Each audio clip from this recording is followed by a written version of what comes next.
బహిరంగ వేలం ద్వారా వచ్చిన ఆదాయం ఆలయ అభివృద్ధి భక్తుల సౌకర్యం ఖర్చు చేస్తామని ఈవో రవికుమార్ తెలిపారు. జగదేవపూర్ మండలంలోని తీగుల్ నర్సాపూర్లో గల ప్రసిద్ధి పుణ్యక్షేత్రం శ్రీ కొండపోచమ్మ దేవాలయం వద్ద ఆలయానికి సంబంధించిన దుకాణ సముదాయాలు, కొబ్బరికాయల విక్రయం, ఒడిబియ్యం, లడ్డు ప్రసాదాలకు ఒక సంవత్సరానికి గాను శుక్రవారం దేవాదాయ శాఖ ఆధ్వర్యంలో బహిరంగ వేలంపాట నిర్వహించారు. ఈ సందర్భంగా వేలంపాటలో కొబ్బరికాయల విక్రయం 18 లక్షలకు, గుర్రన్నపేటకు చెందిన లావణ్య, ఒడిబియ్యం 17,27,000కు, చాట్లపల్లికి చెందిన అశోక్ కొబ్బరి చిప్పలకు 5,60,000కు, తీగుల నర్సాపూర్కి చెందిన బాను వేలంపాట్లో అధికంగా పాడి దక్కించుకున్నారు.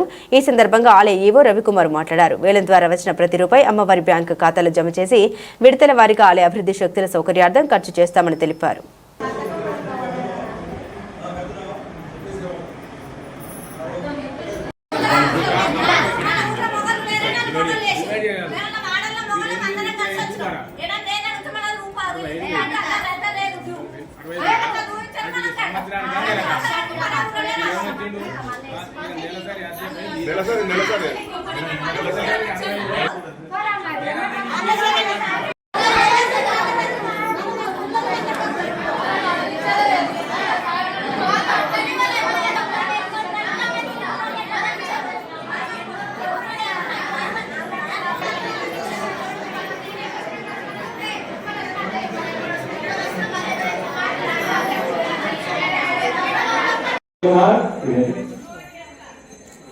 సెకండ్ విజయ్ కుమార్ గారు 10,000 వేశారు.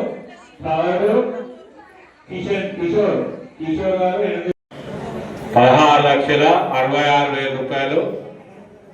అశోక్ 16,66,000 అశోక్ 16,67,000 రూపాయలు.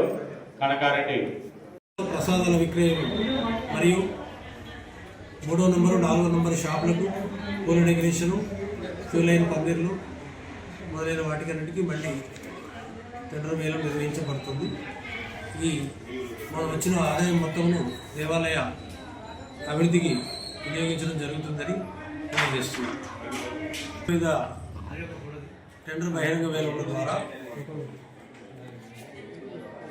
43,71,000 ఆదాయం సమకూరినది. ఇటు ఆదాయంను ఆలయ అభివృద్ధికి వినియోగించడం జరుగుతుంది అని తెలియజేస్తున్నాను.